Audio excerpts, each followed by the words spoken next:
वाराणसी का छोटा सा गांव। धूल भरी सड़क के किनारे एक लड़का बैठा था, फटी हुई कॉपी, टूटी पेंसिल और उसके सामने दुनिया की कठोर दीवार।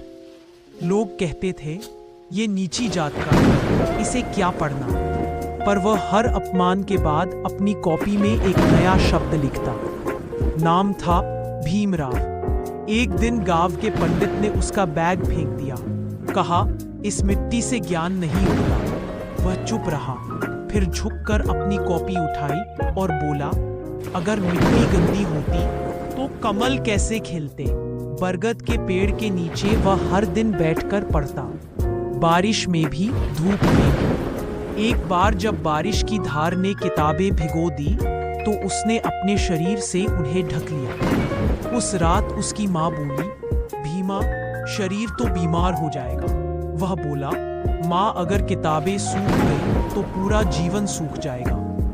उस रात माँ ने चूल्हे पर रखी आखिरी रोटी उसे दी और कहा, जा पढ़ ले, आज से तेरी लड़ाई मेरी भी है। अध्याय 3। विदेश की सड़कों से संविधान तक लंदन की ठंडी सड़कों पर चलते हुए वह सोच रहा था।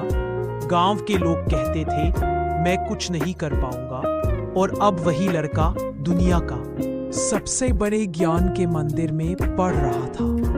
दिन रात वह एक नीली डायरी में नोट्स लिखता रहता। हर बात, हर विचार, हर सपना। वही डायरी बाद में संविधान की आत्मा बन गई। हर शब्द में एक पीड़ा थी और हर अनुच्छेद में एक उम्मीद। अध्याय 4। उस दिन संसद में, संविधान सभा में, जब डॉक्टर आम्बेडकर ने अपना पहला भाषण दिया तो पूरा हॉल खामोश था। उनकी आवाज में इतिहास बोल रहा था। मैं उस भारत का निर्माण करना चाहता हूँ, उन्होंने कहा, जहाँ किसी के साथ अन्याय न हो, चाहे वह किसी भी जात या वर्ग का हो। कुछ लोग तालियां बजा रहे थे, कुछ बस सिर झुकाए खामोश थे, क्योंकि वे जान गए थे कि आज शब्दों से क्रांति हुई है।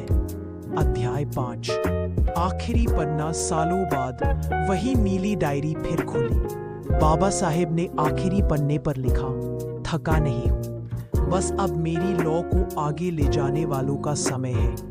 उन्होंने कलम रखी, आंखें बंद की और नीले आसमान की ओर देखा, जैसे कह रहे हो, अब तुम्हारी बारी है।